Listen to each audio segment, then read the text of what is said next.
Oh my God, we're live. It's January 1st at 7 p.m. and well, this is Saturday Night Live Stream with Ray and Zach, and like usual, we got a big show planned for tonight. What does that mean, Pops? Like, help me unpack that a little bit. What does that mean to you? That we have a big show planned for tonight. Well, that we booked the time. All right, so Happy New Year. Happy New Year, Pops. I haven't Yes. talked to you. We were texting a little bit, but I haven't seen you. So Happy New Year. It's good to see you. We took this week off, which was nice. Happy New Year to everyone that's joined us here. Welcome to 2022. Did you do anything special last night, Dad? I tried my best to stay up to midnight. And I did, but I didn't. I kind of turned off the TV at like 11 because I didn't want to watch the ball drop in New York or see any of the crap that was on TV. But there were a lot of fireworks and stuff that were going off here in Ventnor. Nice. Well, I'm glad Yeah. to hear that. Here's what I'd like to do, Dad.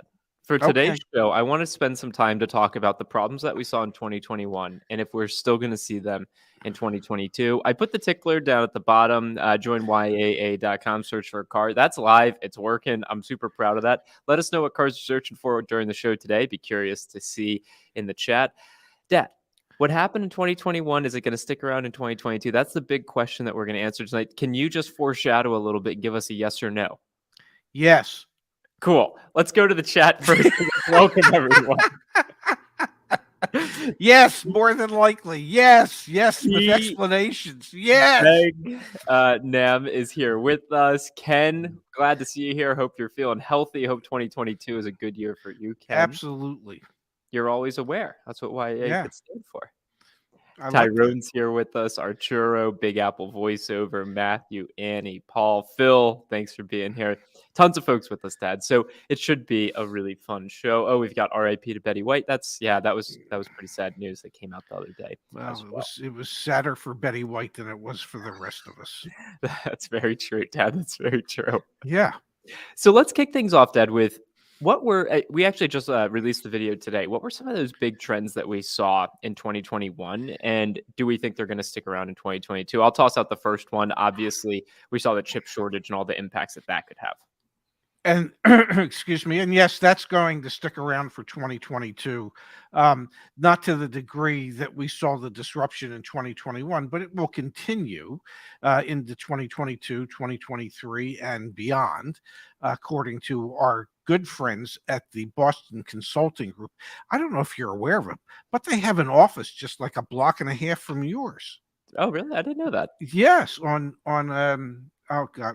Hampton Lane, I believe. Oh, yeah, that's right up the street. Yeah. Yeah. That's buddy.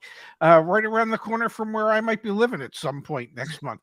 But yes, we will continue to see disruptions due to supply chain issues, primarily in the semiconductor chip portion of things. I'm not sure if you saw it, but actually, like the headline or the lead article on Automotive News, just to catch everyone up to speed, it's this one right here. The chip shortage is still complicated going into 2022, and it talks about ST Microelectronics, which is one of the larger semiconductor producers out there, given some key stats here. So it takes 3 months for the production of a silicon wafer, 180,000, that's the number of wafers in process at any time, 500 steps in each chip, 900 machines needed for chip production, 50 layers of silicon oxide, aluminum, and other materials needed for each chip, 2,000, the number of wafers produced daily, and up to 1,000, the number of chips per wafer. The stats in this article from Automotive That's News, amazing.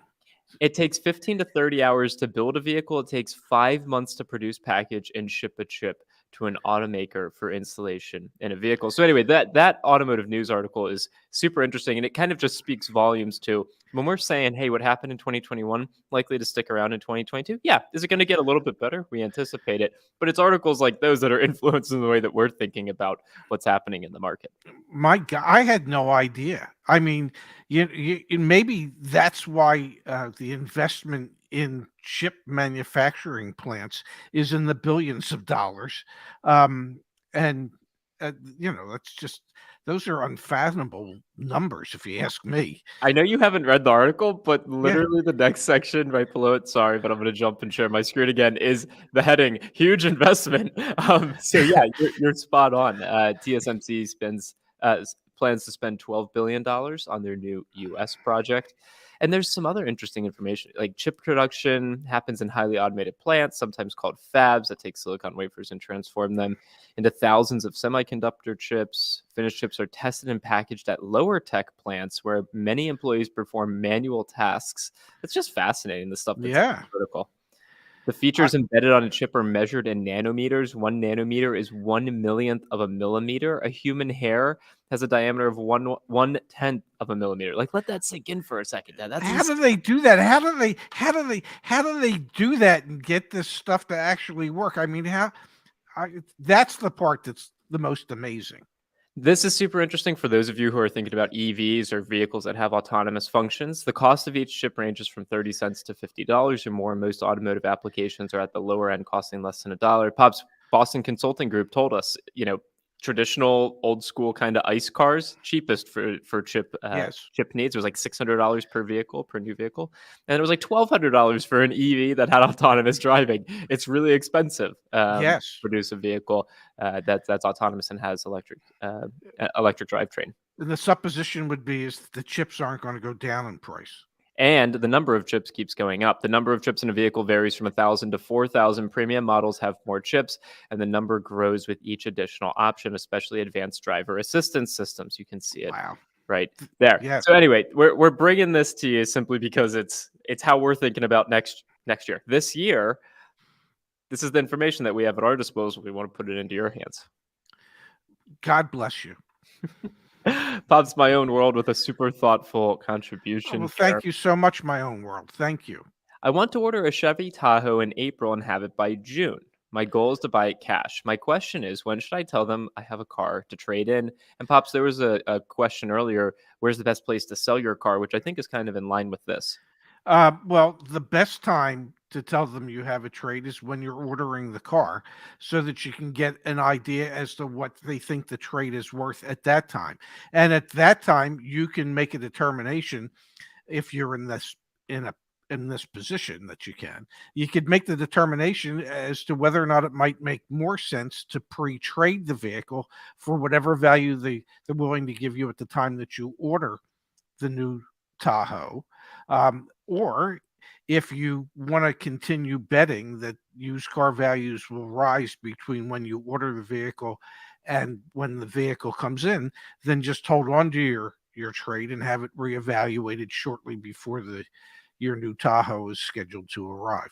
But you can do like that kind of pre-trade concept where you can agree to a trade price or a sell price. And yeah, In the old days, when yeah. cars were not an appreciating asset, in order to protect the value of someone's trade, oftentimes when they ordered a car, we would pre-trade it. So if they were ordering a $30,000 car and their trade vehicle was worth 20,000, we would literally buy the car for $20,000. They would sell it to us as a pre-trade so that when their car did come in, that the trade would show up as a $20,000 trade allowance against their $30,000 car, and that way they would only have to pay taxes on the $10,000 difference. Yep. And that protected their interest because they didn't have to concern themselves with the value of their trade going down. Now, we live in a different world today where last year trade values went up, what was it, 35%? A lot. Yes, from January to the end of the year, which is highly unusual, but is something that could continue for quite some time going forward in 2022. And the reason for that is if there continues to be shortages of new vehicles, and if manufacturers are unable to build the cars that rental car companies need, then rental car companies will keep bidding up the values of 1, 2, and 3-year-old low mileage used cars so that they can buy them for their rental car fleets. And if that's the case, then that's going to keep prices of or values of pre-owned cars moving well north of where they start the year. Um, so it's hard to know when things might turn around, but um, I would think it's almost a safe bet to think that we're not going to see a dramatic increase in used car availability before the first half of this year.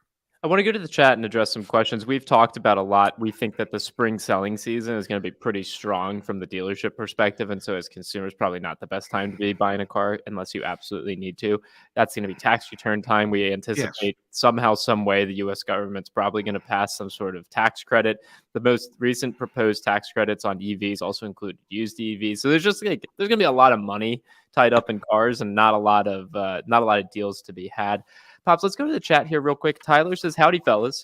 Happy New Year from Georgia. Happy New Year to you, Tyler. I'm taking a trip to Auto." Everything okay over there? I missed my mouth when I drank my water. I was just drying up the table. Sorry. I hate when I do that. I'm taking a trip to Auto Nation tomorrow to look at a Prius. There are no haggle, one price, correct? Any tips about Auto Nation? Good question here. Yeah, well, they might be no haggle one price, but the tip is to look out for all the additional equipment that they're going to add to the price of the vehicle to build up their profit, their front end profit on the vehicle. So even though they're no haggle, no hassle, one price, there could be several $1,000s worth of dealer installed accessories that you might not want. And then there could even be, for all I know, additional dealer markup or market adjustments based on the shortages of some of these models. So you have to be prepared to fight tooth and nail to get some of the charges removed and be prepared to walk out if need be. So I'm going to share my screen really quick, Deb, because a lot of these streams we go on, we're going to be on here maybe 60, 90 minutes. We're going to cover a lot of topics. A great resource that you have access to that's free is Community, YAA, join YAA.com/community or Google search YAA community. I'm just going to show you. I'm going to search up here, AutoNation.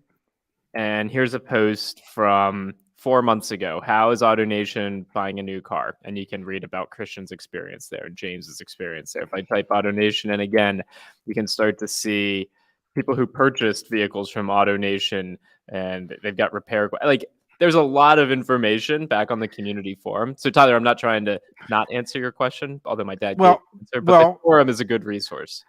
and may I say that the last time we saw quarterly statistics about the large Oh, public I'll pull that groups, up. Yeah. and AutoNation is the largest, they also had the highest profit per new car vehicle sold, and they also had, I believe, the highest F&I, finance and insurance back end profit per new vehicle You sold want to hear the of numbers? any of the. Well, I think the total came to close to $5,000. $5,500. The same store new vehicle. So this is new vehicle, not used vehicle. New Yes. vehicle gross profit per vehicle was $5,484, and same store finance and insurance gross profit per vehicle was $2,573. So they're making approximately $3,000 front end gross profit on the new vehicles that they're selling on average, and approximately $2,500 back end or finance and insurance profit on the financing and finance products that are being sold. And if I'm not mistaken, Hmm. their averages were higher than any other of the public groups. Yes. Yep. They 100% were. So just, Tyler, keep that in mind when you're dealing with AutoNation and their one price, no haggle pricing. Apparently, it's really good for them, but not necessarily really good for you. We've got Will in the chat saying thanks for saving money on, I think that's VSC, vehicle service contract. Yeah, YAA, Pops, I didn't even mention this. What was it on Wednesday? Wednesday of Yes. this week, I passed the Maryland State Insurance Producer exam. Well, Um, congratulations, young learned man. learned a hell of a lot about insurance in the past couple months, and so probably I'll say February, but maybe even in January, we'll be able to start selling the YAA extended warranty product in California, which has been a huge, a state that we haven't been able to sell in. Our markup in California, if I'm not mistaken, is actually only going to be $400, not $500. It's just the different filing restrictions that we have with the state. It's super fascinating. So our markup in every other state will be $500, and if you're in California, it'll be $400. And we have the interest-free monthly payments now. So anyway, that's something I'm really proud of. It was 130 questions. I had to learn a lot. Insurance is fascinating. Well, I'm certainly glad you feel that way. Let's answer a Keys question here, Pops, Yeah. and let's actually keep going through the chat. So, as succinctly as you can here, could you briefly explain again why there is still a chip shortage? Is it related to a lack of employees? Well, that could be part of it. I'm sure COVID still plays a role in that the number of employees that it takes to keep a plant operating at full capacity could be hindered if they have too many people that are out ill and can't Mhm. show up for a shift. Um, but I think the main factor, the major reason for it was um, that when the automobile manufacturers canceled a lot of their chip orders when the pandemic first started and they shut down their manufacturing facilities, um, those same chip manufacturers took that capacity that was then available and started utilizing it for other chips that were higher profit margin chips and more complicated chips that were needed for other electronic goods, smart TVs, smartphones, computers, things of that nature. And then when manufacturing of automobiles opened back up, the chip manufacturers, as much as they would like to help the automobile industry, and they would, they're not going to cut out high profit margin chip production in order to create more low profit margin chip production just for the automobile manufacturers. So, yes, it's a shortage of some employees due to COVID and illness issues. It was a short sightedness on the part of most manufacturers when they decided to cancel their existing chip orders, and it was the manufacturer's desire to go forth and replace those low profit margin chips with the production of high profit margin chips. Now, my supposition would be that if the automobile manufacturers would start utilizing the higher profit, newer chips in their vehicles, that the chip manufacturers could probably ramp up production enough to accommodate them, because at that point it becomes in the chip manufacturer's best interest to do so. Yep. You're 100% right. Thank you for answering the Keys question, Pops. We have a question here from Ray. Deal By the way, Huh. um, I was going to be a Ray, RAE. RAE or RAY, depending on whether I was a girl or a boy. My name was going to be Ray. So That's either way, I would have been Ray. I love that. That's Yes, awesome. I never knew yes, that. yes. I Um, don't think my middle name would have been Alan had I been a female, but it might have been Alina. that's cute. Yeah. Dealers have cars on their site, but when you go to the dealer, they don't have it. This is a super common occurrence right now and will continue to be an occurrence all throughout 2022. Honestly, what frustrates me, Dad, is like there's no law preventing this. Like it's super normal to have all sorts of vehicles listed for sale that aren't actually for sale. You show up. It's that classic, I don't want to call it bait and switch, but it's like pretty close. Well, here's an example. The other day, for whatever reason, Hmm. I went to my old mini store's website. They were recently purchased by, well, AutoNation. And, so I went and I looked at inventory. Well, most of the vehicles that they have listed on the website say, if you look closely, incoming or on its way. Yeah. And so dealers know what's allocated, and so they might list their vehicles that are allocated on their websites. Now, what they might not be telling you, let me refer. What they're not telling you is which one of those incoming vehicles is already spoken for, has already been Well, and pre-sold, some or websites don't even say incoming, Dad. Like many don't even exactly. say incoming. It just says, "Hey, the vehicle's here." I was looking at the forum earlier today, just perusing through some of the different posts and things like that. So many people are being told, "Hey, you want to get a car? It's going to be here in April." Like that is like very normal. It's like buying a car now means buying something that's going to be coming down, coming down the manufacturing line in April. Are being manufactured in late March and shipped to the dealer so that Yeah. they get it by the middle of April. Certainly, yeah, it's just a dealership. Most dealerships would rather project a fantasy inventory to get you to click on their website than admit that they don't have cars. So, they list all the cars that I mean, listen, I was as guilty of it as anybody. If I had 75 cars in stock, okay, and I had allocations over the next 90 days for another 225 cars, well, we might advertise on our website over 300 new cars available. Now, what I didn't say was that they're available over the next 90 days. They're not available this instant. Yeah. But now, Yeah, but it's was very different in today's market, Dad. well, yes. Now, was it true? Yeah, there were 300 cars available. It's just not at this very instant. And the difference was we also had on hand inventory, which most dealers don't have today. Yeah. But yeah, I mean, dealers will still practice those type of marketing ideas of saying how many cars are available, even though they're not actually there, but they are available. They will be built. They will Yeah, make their way yeah, to the no one dealership. like, no one knows. It's, like, not a good practice in today's I'm market. Like, not saying it is. I'm just saying that's what they're doing. That's how they do it. JB7243. Does anyone know if Subaru dealers are selling cars at MSRP? Car Guru's MSRP values vary based on dealer. What the heck? Yeah, what Car Gurus does is fascinating because they have to serve their dealer groups.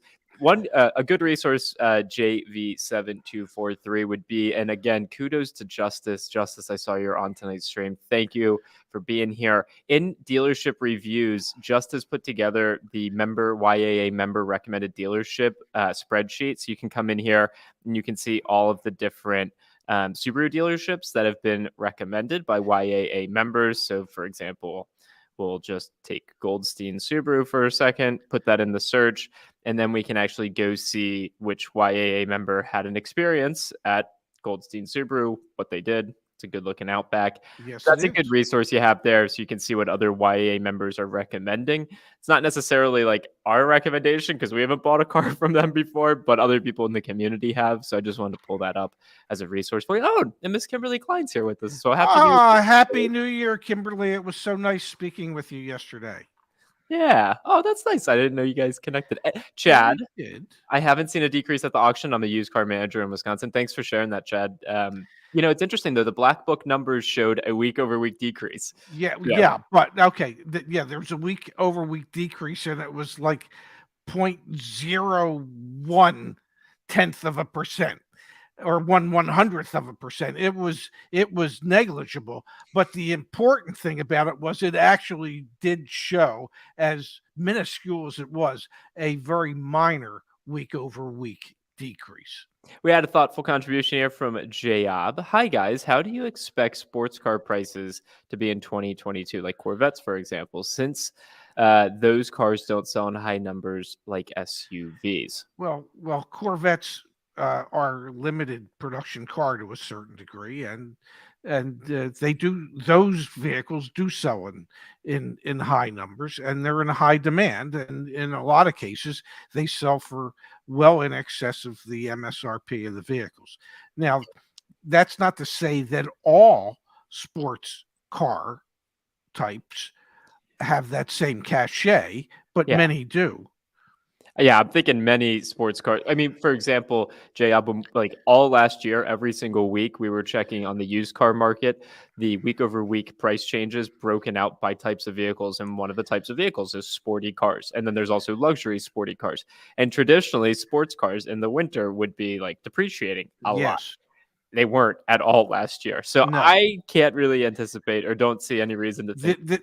But this would typically, if there is going to be a better time for a customer to buy that type of car, this would typically be the time of year that it is. Here's the thing to realize, that for most dealerships, and when I say most dealerships, probably 98 to 99% of all dealerships, either January or February will be the slowest month of the year for a dealership in terms of sales volume in normal times. So that typically, if one wanted to get a good deal, if you didn't take advantage of the year end savings, that there probably weren't that much in the way of year end savings this year. Um, but typically, a car salesman by the end of January or the middle to the end of February is well starving because volume is so down and there's nobody coming in their slowest months of the year. So that as a salesman, you were highly motivated to push your sales manager to accept some type of deal on something that a customer might want, just so that you can generate some type of commission for your paycheck. So perhaps in January or February, if you're looking for a sporty car before we get into the spring selling season, you might be able to find yourself a little bit of a deal because there's a salesperson out there that, I don't know, wants to put some food on the table. X-Gen Boomer here. Thank you. Yes, you've been around since day one. We Yes. really, really Bless your heart. that. Yeah. Thank you for being here and being a part of this community. It means the world to us. Bob's got an interesting comment here from Phil. Phil, thanks for this. Carvana has been quoting lower than normal for purchasing. We've seen traditionally with Carvana like fluctuations at time of the month. Beginning of months would be lower, middle of months would be higher, end of months would also like typically be a little bit lower. I'm curious, Phil, what you've seen. If you want to put some more in the chat, I know I'm kind of behind on. If you've seen like something with your cars or people that you've seen in the community forum, it'll be really interesting, Dad, because Carvana is also facing some pressure from the Better Business Bureau and quite frankly, just consumers in general because of the challenges that they're having on the sales side. Buying cars, they still seem to do that well, but selling cars, they're struggling with. Oh, by the way, I don't know if you saw, there was an article that Carvana is going to increase the size of their offices in Tempe, Arizona, because they need to add to the staff to help process all these cars that they're purchasing. Go figure. Yeah, it makes sense. Yeah. Yeah, Chad here in the chat, Dad saying sports cars will be selling well over MSRP for most of 2022. Yeah, I think on the new car side that makes plenty of sense because and think about it from a supply standpoint, we're still expecting maybe this past year was about 11 million vehicles taken out of production because of the chip shortage. Maybe it'll be 7 million, 6, 7, 8 million. According to what was it, Boston Boston Consulting Consulting Group, Group. they're expecting somewhere between 7 to 8 million vehicles lost to production in calendar year 2022. And what's going to be taken out of production? Maybe it's not so much the sporty cars because typically those are going to have nice margin in them, but you'd think they're going to have to allocate most of their resources towards some of those vehicles that are in high demand and in high profit margin. Trucks, Yes. SUVs first. Yes, absolutely. Alex is here with us. Happy New Year, Alex. Always good to see you. Same to Alex. Yeah. All right. I'm going through the chat here, Pops. Give me a second. I'll give you all the time you need, young man. Ford CEO just said in an interview, profits are up. Actually, do you want to share something that I know you're very passionate about while I find some questions for us to answer in the chat? What? The little thing I got from Mini? Okay, so as many of you know, I used to run a Mini dealership. And Mini is, to put it gently, a quirky kind of brand. And it's the staff for Mini on a national level is, well, a quirky kind of staff. And one of the major complaints I had when I was with Mini was that Well, they never really knew how to market their cars and create any really effective advertising to, I don't know, send traffic into the showroom to buy minis. So I get this big envelope the other day from Mini headquarters, and and here's, you can't see it, but here's the letter, and it says, "Dear Miniac, Mini love runs deep. That's why we want to help you continue to share the love." And God knows, I was thinking to myself the latter part of December, how can I share the love? And then I get this letter, I'm all set up now. For starters, you can pass out these pre-perforated compliment cards to other Mini owners. So they send these, there's looks like 12 of them, 12 compliment cards in the best of Mini traditions, like, "Hey, when I pass your other minis on the road, I wave. So here's your personal wave." And you're supposed to take this thing off and put it on somebody's windshield, because nothing is going to move the needle on a dying brand more than more than sending out to your current Mini customers these rather ridiculous cards that they're hoping you're going to place on another Mini owner's vehicle, because you don't want, why would you want to expand the number of people that might want to buy a Mini? You just want to target the people that already own a Mini, because, well, like me, we've all been stupid enough to buy one, two, three, or four of them in the past, and so, hey, your Mini is cooler than a milkshake on a hot day. I I can't mean, believe I that's what they put money into. exactly. So this is where they put their marketing dollars, ladies and gentlemen, into stuff like this, which explains why Mini sales keep going down year over year over year over year. Because, well, their concept of marketing and driving traffic to a dealership is to send out these stupid ass cards for us to put on other Minis. Don't Stu- curse on live stream. stupid took his cars to put on other Mini owners' vehicles. Okay, I, I Bob. I was just, when I got that, it was like, I originally I was just going to throw it out, and then I said, no, no, no, this is fodder for a show. This is me taking just one more shot at Mini corporate for their lack of understanding as to how to market cars in this country. I'm one vote that in 2022 you buy out your lease, sell it, and we buy you a new car. But anyway, that's neither here nor there. We'll Ooh, talk about that. We'll talk about ooh, that. ooh, I I've got like a that. bunch. I got a bunch of chat messages queued up for you, Dad. Are you ready? Yeah, yes. From Sean. What has Ford done with all the trucks already made but waiting for ICs? Did they scrap them? If and can you, let's set the stage here. Earlier this year, it must have been back in September, maybe August, July, Earlier. earlier. Yeah, they There started were talking about, well, maybe we'll send these trucks that aren't completed yet to the dealers, and when the chips come in, we'll set it up so that the dealers can install the chips. and they ended up not doing that. And Instead, they decided that still might be on the table, but they decided at this point not to do that. And they've taken the vast majority of those trucks, from what they said, maybe it's 60 or 70% of them, and they have gotten the chips and they have installed them, and I guess they've shipped them, which is one of the reasons why, when we look at day supply of automobiles, the number of Ford trucks apparently available is a little higher than it is for some other brands, because, well, they had all those trucks that were just sitting around waiting for chips. And then, from having had conversations with others in the community, where they have heard, and I believe some of this information might have come from Igor, that Ford and some of the other manufacturers have decided that it might be in their best interests to just scrap some of these vehicles, because if they've been sitting around too long, in parking lots or out in fields, and they haven't been moved, and they haven't been started, between field mice and rats and flat spots and tires and just normal deterioration of items, that it would cost them more money than what these vehicles might be worth to actually put four new tires on the car or put in a new wiring harness because it's been chewed up by the mice, or whatever the issues might be. So we've heard that some of these manufacturers are actually planning on scrapping some of these vehicles. Also, you have to think with the model year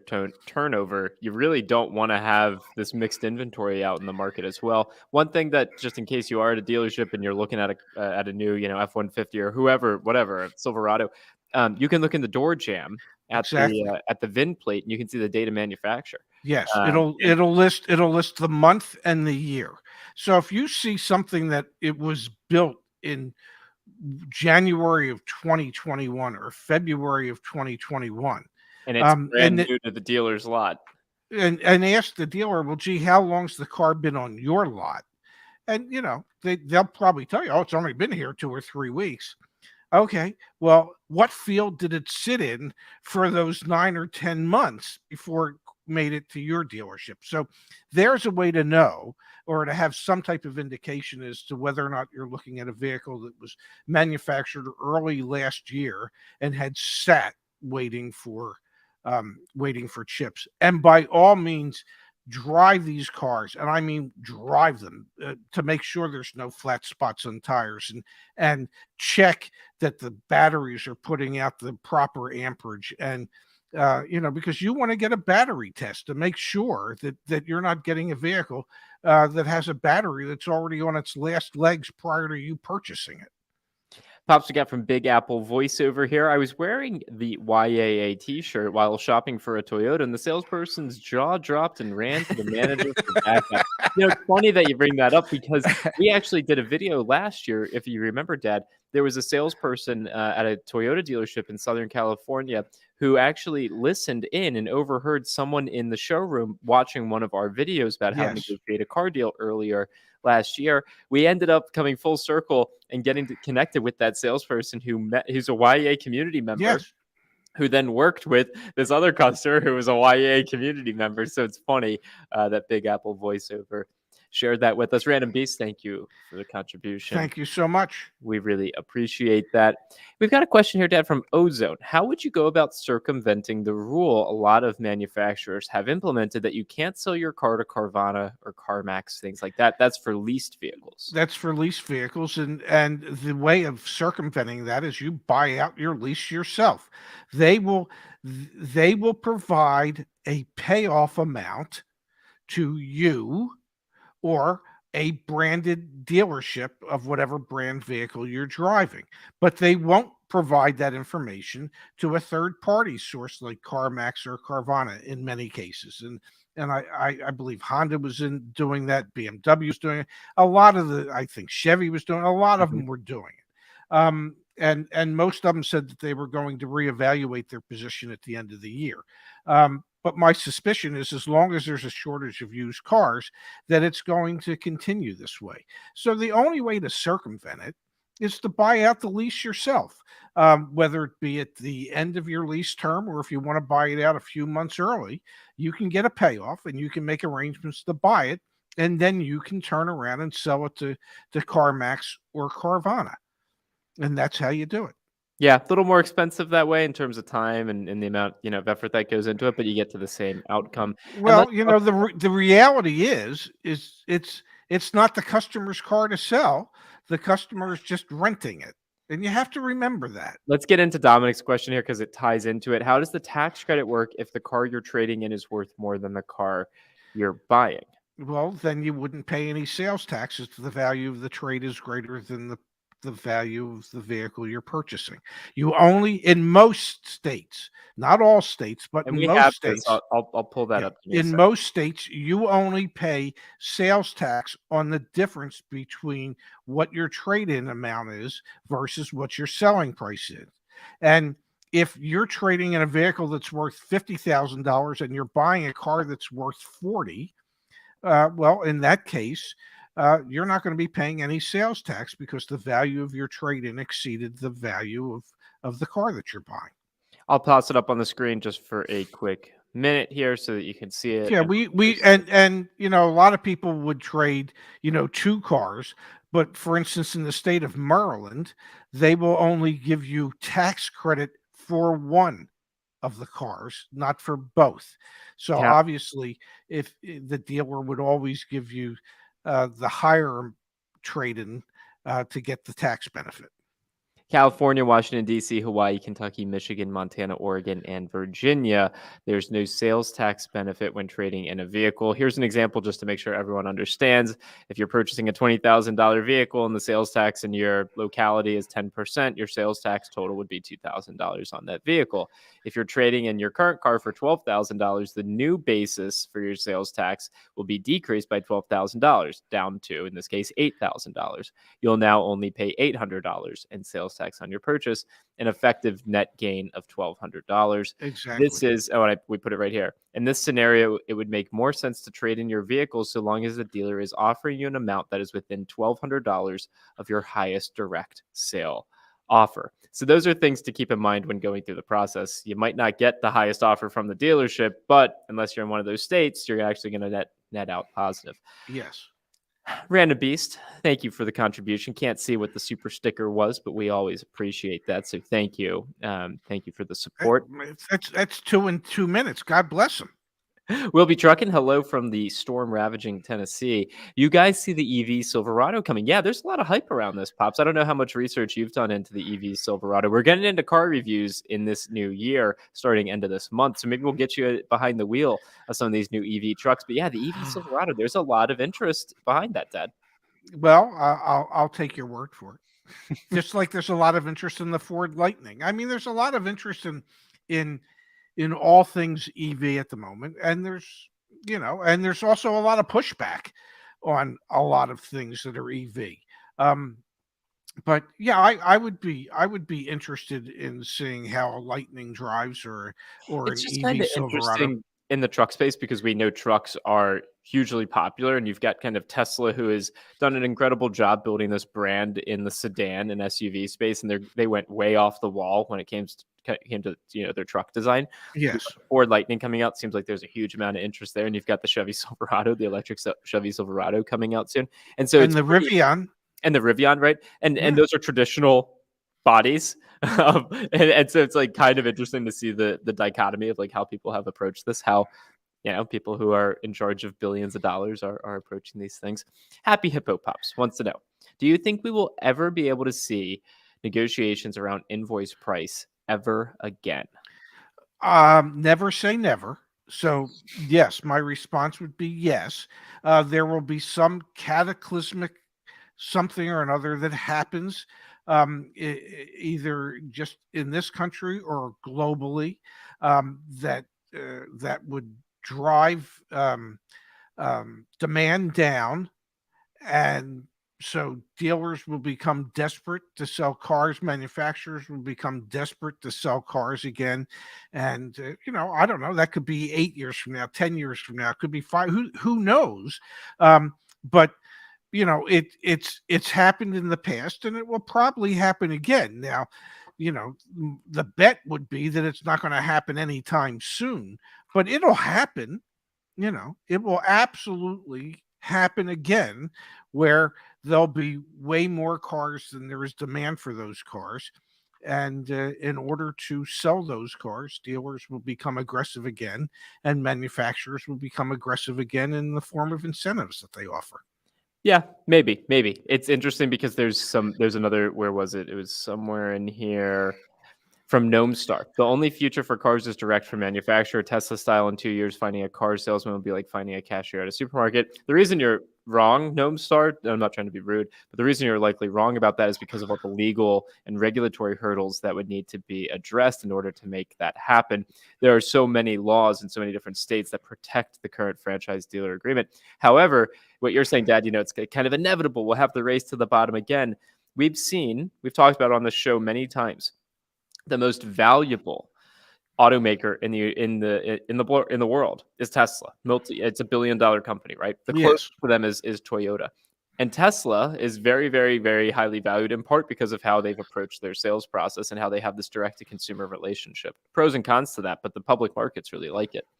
all of the different executives, Mary Barra at GM, Jim Farley at Ford, all of them want to be like Tesla. They all talk about how they should be valued like Tesla. And so Mhm. the only like argument I could make against what you were just saying about will we get back to invoice price, will we get back to incentives, the race to the bottom, would be if there is kind of this like nuclear option, which is like let's blow up the dealership model. Will that happen? I don't think so. I don't think so. Not like in 2022 for sure. But in the next 10 years, maybe. We used to think it would be in the next 40 years. You know,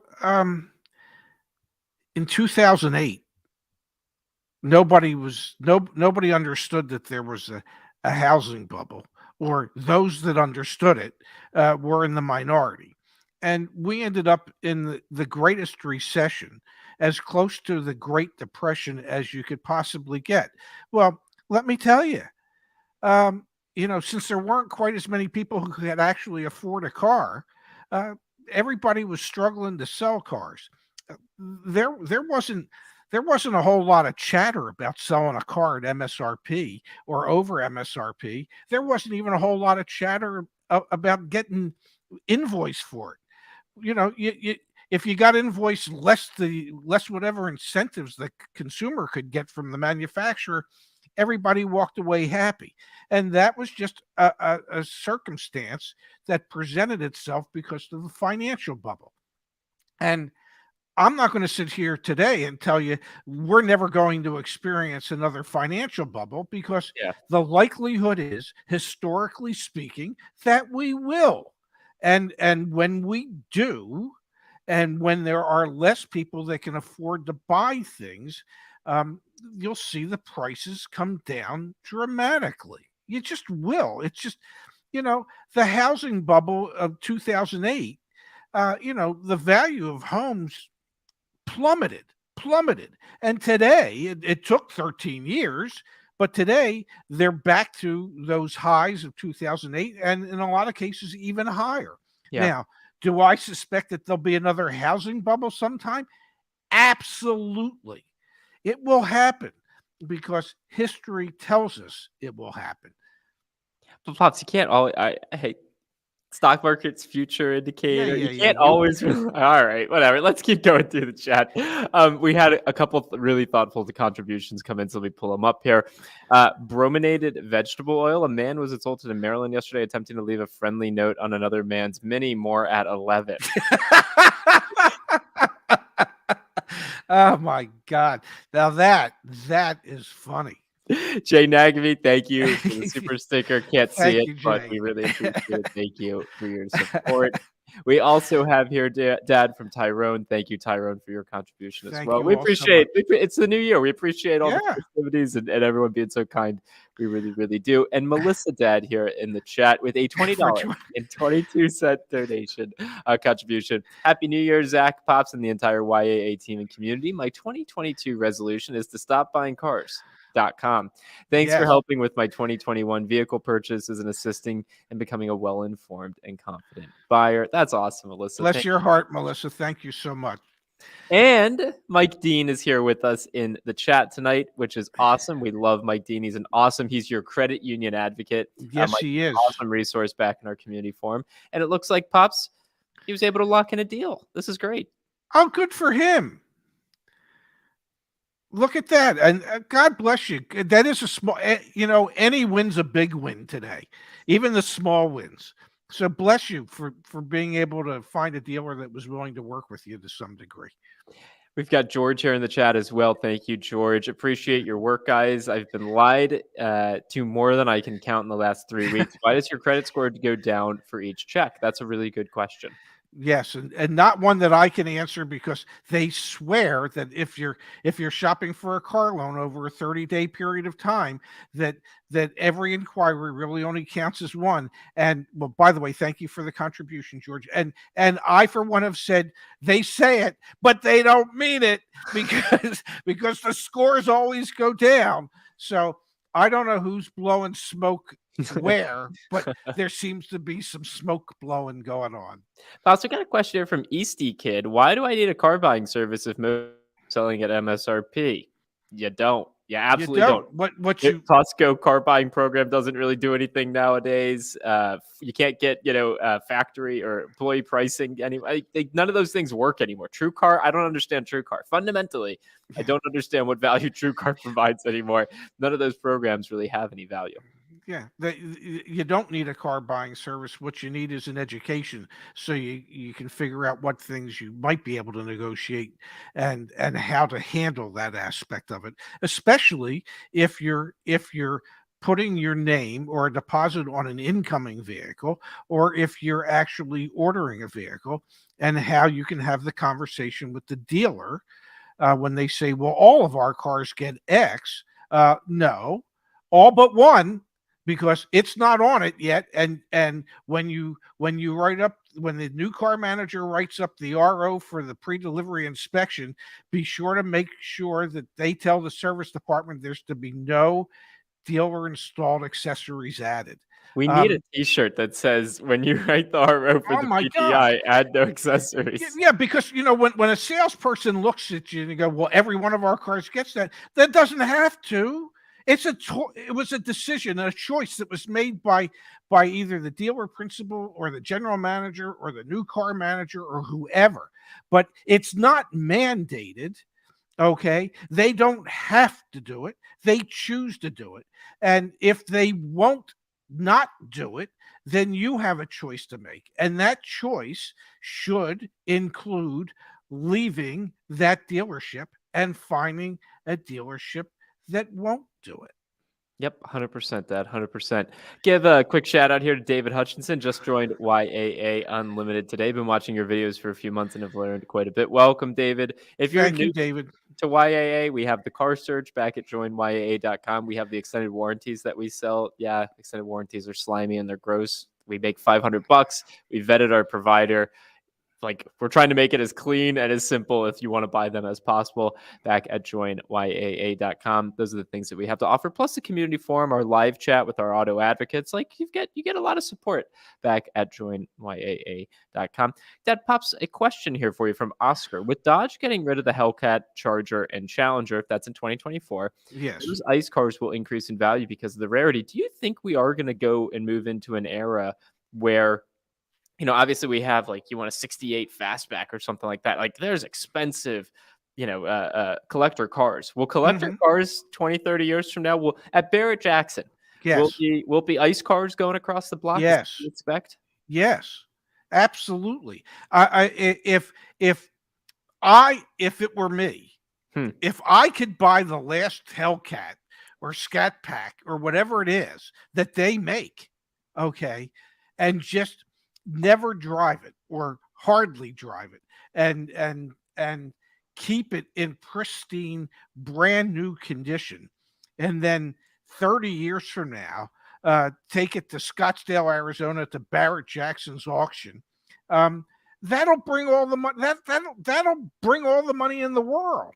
Yeah. Okay, because there will always be people who A, have more money than they know what to do with, and B, have the ability to be able to buy old ice cars like that and have them as part of their collection. Yeah. Even though um, the future suggests that ice cars will continue to go by the wayside, there will always be gas stations. They might not be as readily available as they are today, um, but there will still be some gas stations out there because there will still be some gasoline powered cars that people are going to need to buy gas for. So, whether that's 30 years from now, 50 years from now, 100 years from now, there are people that will have those collections and those collectible vehicles, and they'll be worth a ton of money. Yeah, I completely agree with you. I think it's Yeah. pretty obvious. Also, manual transmissions, like a manual transmission, Scat Pack or Hellcat. Oh Like, my I God. don't even know if that's spec. Like, I don't even know if you can get a manual transmission in those. They have way too much horsepower and torque. But anyway, like, those will be incredibly valuable for pretty obvious reasons. Pops, let's run through a couple more questions here. We've got Sure. Chai. Scheduling service at my BMW dealer for an oil change is 2 weeks out here in Illinois. Is that normal? It very well could be. But PC, pre-COVID, is that normal? I guess is the question. We know Well, there's a shortage of technicians. We let, know there's a shortage, but you forget that I worked for a dealership group that we kept 120 BMW service loaners and probably 40 or 50 mini service loaners, and our policy was you never needed an appointment. If you had an issue, you would do what we would call you stop, drop, and go. You stop in, you drop off your car, and you leave in a service loaner. And so you didn't need an appointment. Now, in today's world, where the manufacturers can't produce the requisite number of cars that they need, there's a limited amount of service loaners. So that could throw a little kink I into don't the think it's the operation. service loaner piece. I think from everything I've read, and I've been watching the Car Care Nut on that Yeah, channel AMD, there's just a shortage of techs, Dad. Like, probably the service loaner piece plays a role, but I think it like does. Trust 80/20 me. rule, I bet you it's like the 20%. The 80% is like there's not enough AMDs out there. There's not enough certified mechanics working in shops to be able to do Yeah, things. but That's why an oil change. it doesn't take a certified mechanic to do an oil change. But that's the thing then. Think about the chips, right? Where do the chips go? They go into the higher profit cars. What Sure, jobs are going to get done at the service center, at the service department? The sure. higher margin jobs, the bigger Yeah. hours. So we've got a very thoughtful pops here from Kathy. Wow. Thank you, Kathy.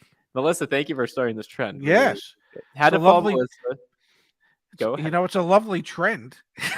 Had to follow Melissa joining YAA. New Year's resolution is also not to buy a car. Watch your videos all the time. Always disappointed at the reality check about the car market. But Kathy, the great thing will be the moment we have good news to share, you'll be the Yeah. first one to know it. Yes, yes, and the hope is there will be good news to share. Absolutely, Yeah. absolutely. Aaron's got a quick question about the car search. How are you coming up with how many days on the market? I inquired about a car at the dealer and I was told they had it for 10 days. Site showed around 25. Is this from the shipping date? Likely, Aaron.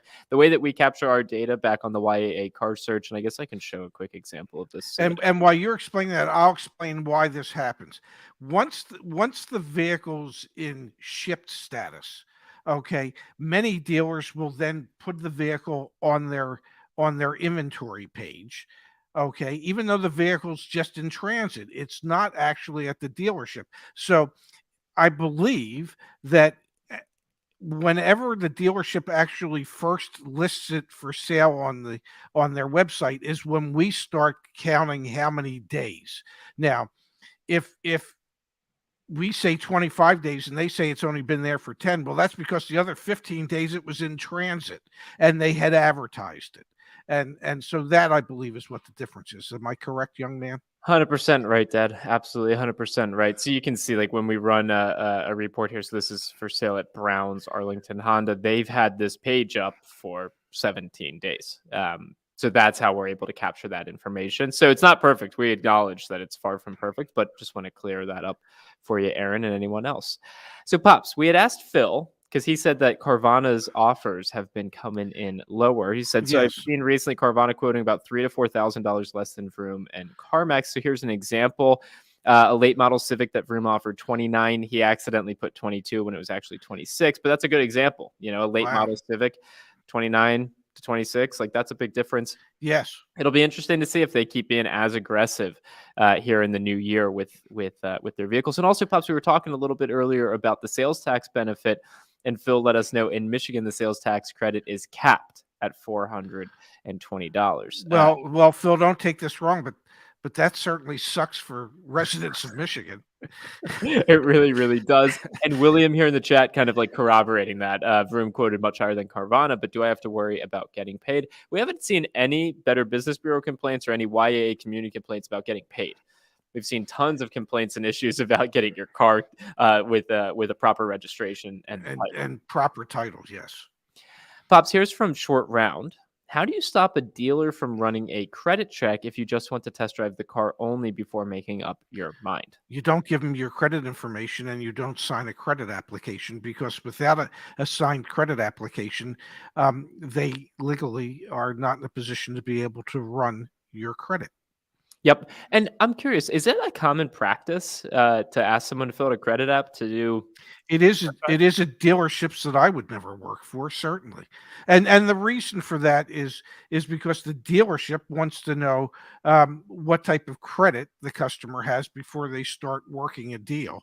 And truth be told, it's really none of their business. Now, and I understand why dealerships do it, because as a salesperson and as a sales manager, you hate to be working on a car deal with somebody who then turns out doesn't have the credit to support the purchase. So you might have invested 2, 3, 4 hours only to find out that that $50,000 car is just $45,000 more than what a bank might lend them, Right. because of their credit history. So I get why a lot of dealerships would like to come up with that information so that they know with what who and what they're dealing with. But it is not a prerequisite in order for somebody to drive a car. The prerequisite would be whether or not you have a valid driver's license.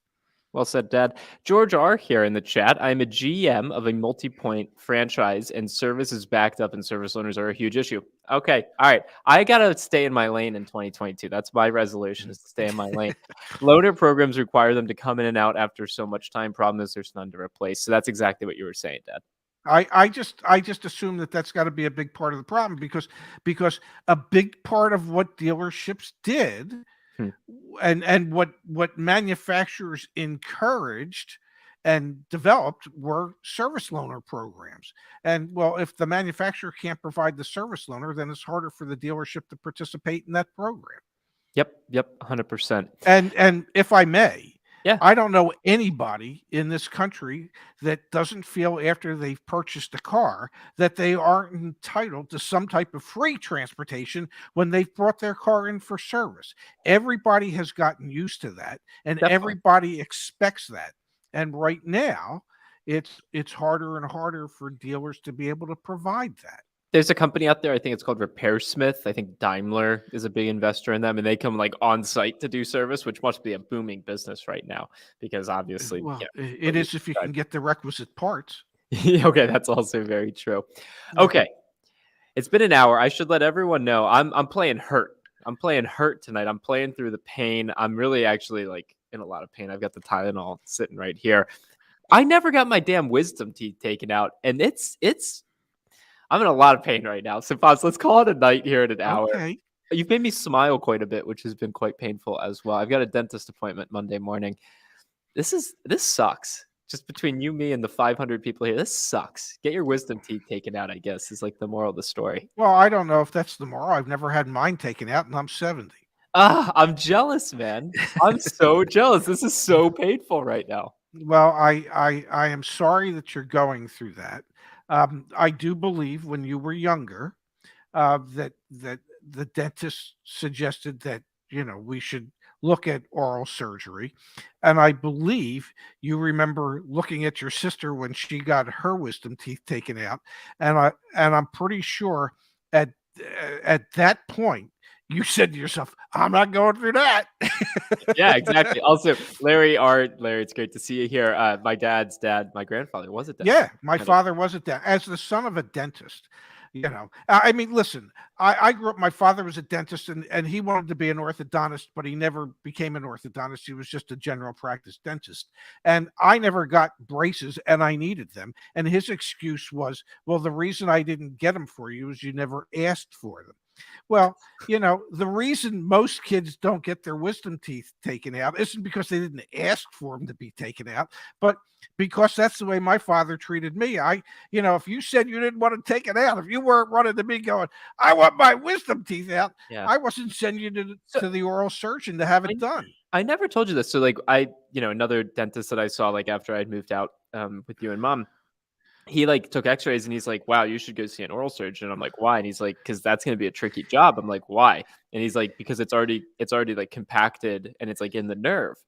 And I think I've told you, like, my teeth, they're not numb, but they're like tingly. Like I feel weird. I'm sorry to share this with the internet, but this has been my life since Wednesday. Like, I don't know, it just feels like the nerves are in. Yeah, we're gonna take some Maybe it's time to see Dr. Binstock. Yeah, I could. I could. I don't think he does surgery though. Anyway, Pops. What do you mean? He took out my tooth and put in a bridge? Oh yeah, that's true. Yeah, Yeah, I guess he yeah. does do surgery. Pops. Yes. Thank you to everyone. 2021 was a great year. I think 2022 is going to be even better for the YAA community. Still going to be tough to buy a car, but we're here to help. Thank you, everyone, for being here with us tonight. Do you have any parting shots before we sign off? May your football team of choice win either its bowl games or its games tomorrow. I'm not picking teams. I'm not picking sides. I'm leaving all that stuff alone right now. But if your sports fantasy is that your team of choice wins, I hope they win for you. That's awesome, Dad. Good night, everyone. Thank you for being here. Pops, I will see you. I'm sure we'll talk tomorrow. Yeah, there's a football game or two. I hope the Cardinals win, man. They aren't getting any. Well, here, look, I hope they win too. If I were in Vegas, I wouldn't be betting on it. That's for sure.